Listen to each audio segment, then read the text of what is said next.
Pourquoi je suis là? C'est une bonne question d'ailleurs. Je suis là parce que d'abord on m'a invité à venir, donc c'est un honneur pour moi d'être présent. Je pense qu'il y a des valeurs communes, et donc c'est important de partager ces valeurs. Et parce que aussi nous sommes, moi je suis issu d'une famille particulière de réflexion dans la médecine, que dans cette famille on a des évolutions comme dans toutes les familles, et que l'étape ultime de cette évolution c'est la création de l'Institut d'endobiogénie, médecine préventive intégrative, pour laquelle j'ai été trésorier fondateur et dont maintenant je suis président. Notre première présidente était une patiente, nous sommes une fusion de compréhension praticien de soins et patient. Et longtemps, notre formation était axée que pour la profession médicale, du moins les professions de prescripteurs, soit les médecins, les sages-femmes, les pharmaciens qui délivrent, des vétérinaires qu'on a eu, des dentistes. Et on a eu beaucoup de demandes de formation venant de gens qui n'étaient pas des prescripteurs, que ce soit les paramédicaux ou que ce soit les naturopathes ou autres professions du bien-être. Donc on a eu une longue réflexion dans notre maturation, dans la construction de nos cours. Et effectivement, on ne peut pas faire une médecine intégrative si on n'a pas une vision intégrée de notre environnement. Et dans notre environnement, il y a des soignants qui ont des spécificités, qui ont des connaissances, qui ont des pratiques que nous n'avons pas. Et donc il est important de travailler. Puis on ne peut pas tout gérer tout seul. Donc il est important pour nous d'être en relation justement avec ces partenaires. Et c'est pour ça qu'on a développé une formation ouverte aux paramédicaux et une formation ouverte aux professions du bien-être. Adaptée, bien sûr, qu'on n'est pas dans les mêmes niveaux d'enseignement, parce qu'il y a des prérequis qui vont être différents. Mais l'idée, c'est d'arriver à constituer un réseau important dans notre pays, parce que la France a une population qui est en forte demande et a des politiques qui sont sourds à cette demande. Je pense que, et je l'ai déjà dit parce que j'ai accompagné un jeune confrère dans sa thèse de médecine, où c'est un jeune médecin qui a une double culture, puisqu'il est d'origine taïwanaise. Et il a eu besoin, à la fin de ses études de médecine, il était en France depuis l'âge de 9 ans, il a eu besoin d'aller à Taïwan pour reprendre ses sources. Et là, il a été très surpris de voir combien dans la population la plante était utilisée pour se soigner, pour manger, et comment la cuisine chinoise est organisée en fonction des saisons et du temps qu'il fait, tout ça. Et il s'est dit, waouh, mais en France, on est loin de tout ça. Et en venant en France, il a commencé à se poser la question, mais est-ce que mes patients, est-ce qu'ils prennent des plantes? Et donc il a commencé à poser des questions comme ça, en tant qu'interne. Et il a eu énormément de réponses. Et il s'est rendu compte que ses patrons, à lui, ne posaient jamais la question. Il n'avait aucune information de cet ordre-là. Donc il a fait toute une thèse sociologique sur ce domaine. Et effectivement, moi j'ai dit au moment de sa thèse que l'université et la faculté de médecine avaient une lourde responsabilité en n'enseignant pas l'usage de la plante médicinale aux médecins. Jusqu'à l'époque, les pharmaciens étaient formés et délivraient des produits remboursés, et les médecins n'étaient pas formés à la prescription. Donc il y avait un hiatus dans notre pays. Alors maintenant, plus rien n'est remboursé, parce qu'on était au bout de la sourdité, on va dire, qui ne correspond pas du tout à un besoin de la santé et à un besoin de notre population. Ce qui n'est pas le cas dans tous les pays.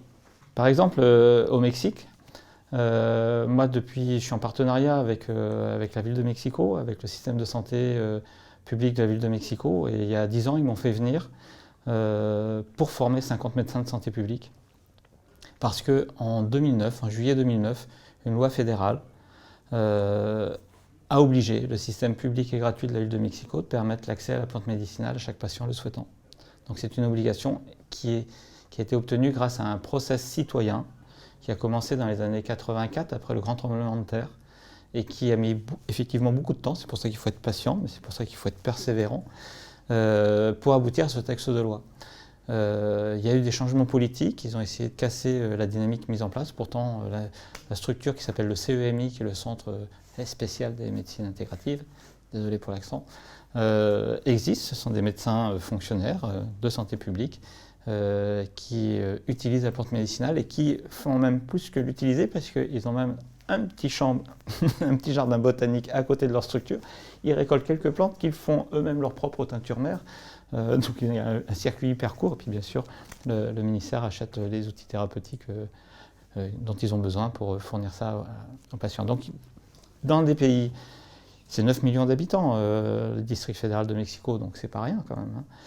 C'est presque la Tunisie, c'est le Benelux, donc c'est une population très... Voilà, c'est pas une ville, c'est un pays, hein, un État, pour être simple. Et bien quand la population décide de bouger, malgré toutes les pressions, malgré tous les freins qui peuvent se mettre en place, au niveau politique, au niveau économique, pour certaines personnes, eh bien en fait la population peut obtenir ce qu'elle souhaite. Et ça, moi, c'est un de mes discours importants, c'est que c'est aux gens d'aller voir leurs députés, d'aller voir au moment des élections, de poser les bonnes questions pour savoir qu'est-ce qu'on va faire pour respecter mon choix, qu'est-ce qu'on va faire pour respecter mon environnement, qu'est-ce qu'on va faire pour me donner des thérapeutiques efficaces, qui me soignent, qui ne me rendent pas malade et qui en même temps protègent mon cadre de vie. Plus de 75% de la thérapeutique chimique est issue du monde de la plante, dont on a extrait des molécules qu'on a analysées et qu'on a transformées et synthétisées. Certains produits, comme certains produits utilisés en oncologie, utilisent deux chimistes, vraiment le chimiste nature qui produit la promolécule qui va être enrichie par une autre molécule créée par le chimiste humain, mais parce que le chimiste humain n'a pas été capable de faire le noyau dur de cette structure moléculaire, donc on va toujours le chercher dans la nature. Donc il y a des médicaments comme ça, puis il y a des médicaments qui sont de la chimie pure, mais dont la molécule est issue du monde vivant et de la plante. Mais là, on est rentré dans, c'est un peu ce que j'ai dit dans le début de mon exposé, on est rentré dans une vision analytique de la plante, c'est-à-dire qu'on va extraire un principe actif, on va considérer que l'effet thérapeutique traditionnel de la plante est lié à ce principe actif, ce qui est déjà une première erreur, ou c'est une exception, on va dire, dans les plantes qui ont été choisies. Pour la digitale, par exemple, c'est une exception. Pour l'aspirine aussi. Et on va résumer les propriétés thérapeutiques de cette plante à cette molécule. Alors si l'aspirine, A pour acétylation, spire pour Spiraea ulmaria, la reine des prés, in parce qu'on était à la fin de la guerre, parce qu'au début ça s'appelait aspirin et qu'en fin de la guerre c'était bien de faire américain et de faire in, donc on a fait aspirine. C'est une molécule qui est anti-inflammatoire, qui est anti-agrégante plaquettaire, mais qui donne des trous dans l'estomac. Voilà. Et la reine des prés, quand on la prend, elle est anti-inflammatoire, elle est anti-agrégante plaquettaire et elle cicatrise les ulcères à l'estomac. Il est où le problème? Ben, le problème, il est que si on utilise un totem, on utilise autre chose qu'une seule molécule, on utilise une dynamique de vie, et cette dynamique de vie en interface avec notre propre dynamique de vie va nous apporter à l'effet thérapeutique qu'on recherche, si on a choisi le bon outil.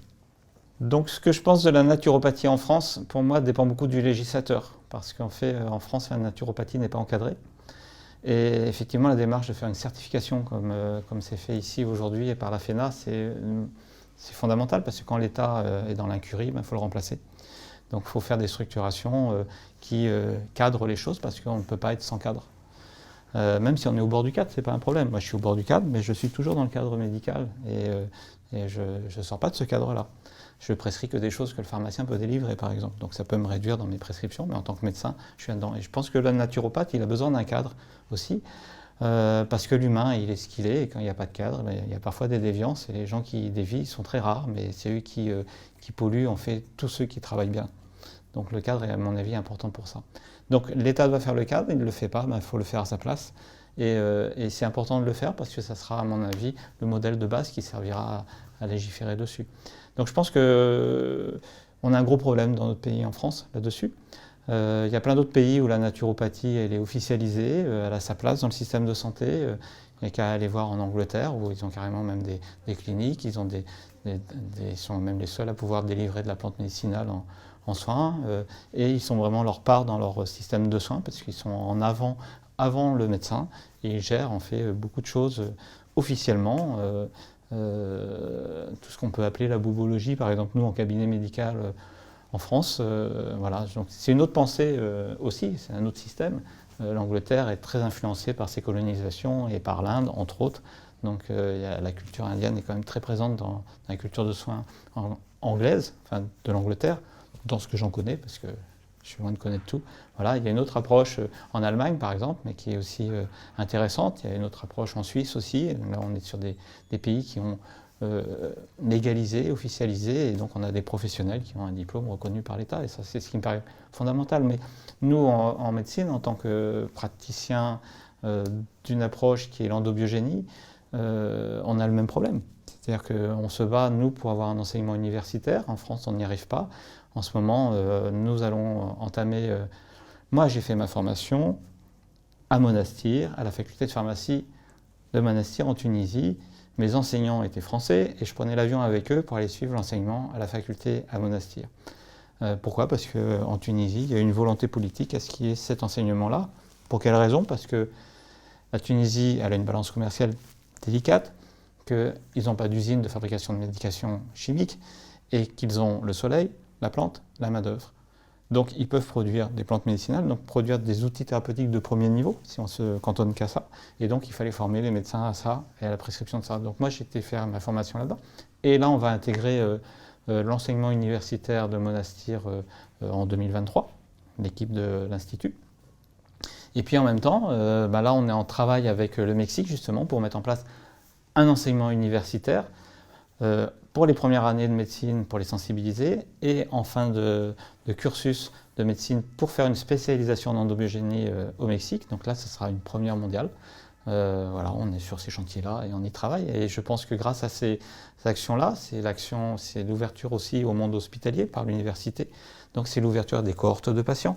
Et des cohortes de patients, c'est nous permettre de faire des études sans biais, enfin avec le moins de biais possible, alors que faire des études en cabinet de médecine libérale, on peut que présenter des cas, montrer ce qu'on est capable de faire sur des cas, mais voir sur une population ce qu'on peut faire en cabinet, on ne peut pas le faire, il y a trop de biais. Donc il nous faut des structures hospitalières pour ça. On nous reproche de ne pas avoir d'études, mais on ne nous donne pas les moyens dans notre pays de pouvoir faire les études. Donc moi je lance un appel à nos instances, si vous voulez nous officialiser, nous on est partants, donnez-nous des cohortes, donnez-nous les moyens de former des médecins pour qu'ils puissent faire des études correctes, et on y va, il n'y a aucun problème. Mais on n'est pas dans une religion, donc il n'y a pas à croire ou pas croire. Voilà, c'est pareil. Moi, je m'oppose tout de suite à ça, à ce vocable, mais c'est normal, tout le monde le dit. Hein. J'y crois pas. Moi non plus, je ne suis pas là-dedans.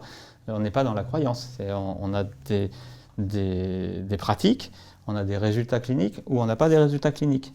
Si notre pratique est bonne, on doit avoir de bons résultats. Si elle n'est pas bonne, on n'a pas de bons résultats.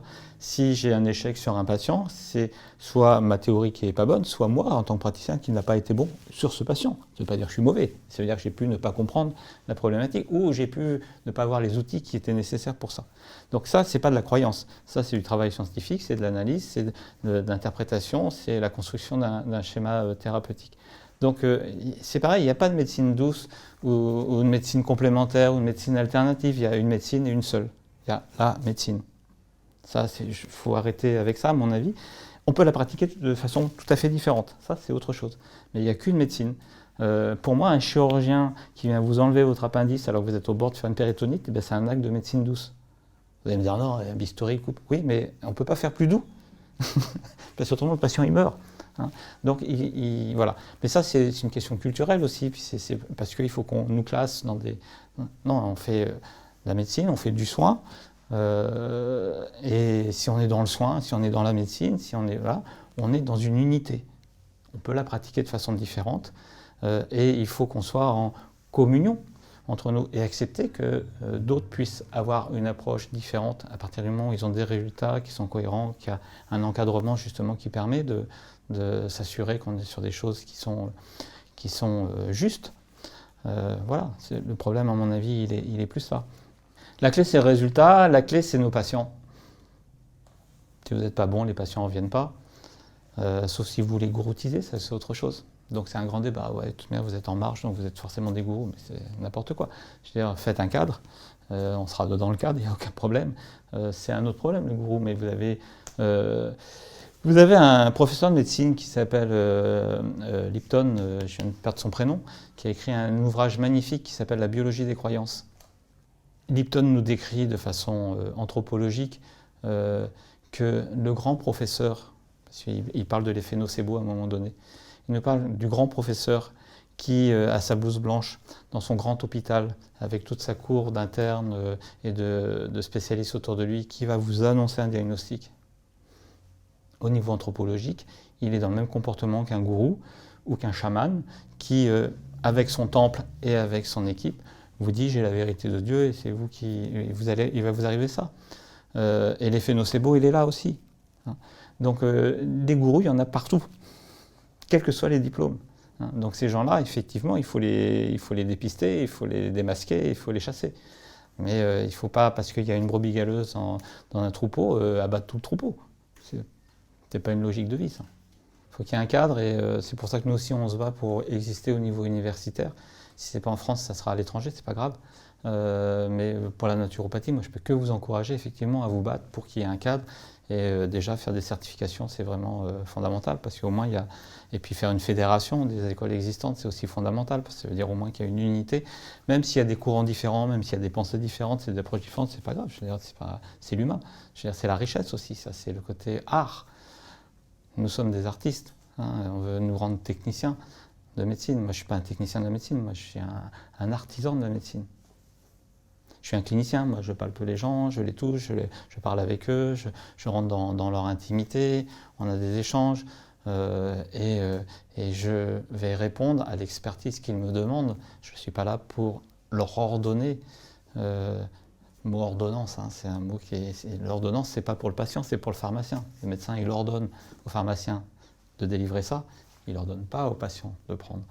Il doit apporter une expertise, convaincre, et à partir du moment où le patient est en phase avec lui-même et que c'est le soin qu'il lui faut, eh bien, il faut le prendre, quel que soit le soin, que ce soit quelque chose de très puissant ou que ce soit quelque chose simplement une hygiène de vie à mettre en place, c'est pas un problème. Le soin au sens large. Ce que je souhaite à la FENA, je lui souhaite longue vie, je lui souhaite de créer un beau cadre et de permettre et d'obtenir la reconnaissance de cette profession qui a toute sa place dans notre société à mon avis. Autant faut-il qu'elle soit bien encadrée et qu'elle ait des prérequis et des limites qui sont bien déterminés, mais ça c'est vrai pour n'importe quel métier. Ce que je souhaite aux jeunes naturopathes, vous allez faire un très beau métier, parce que vous êtes dans un métier du soin, donc vous êtes dans l'humain, et vous allez vivre une expérience d'humanité.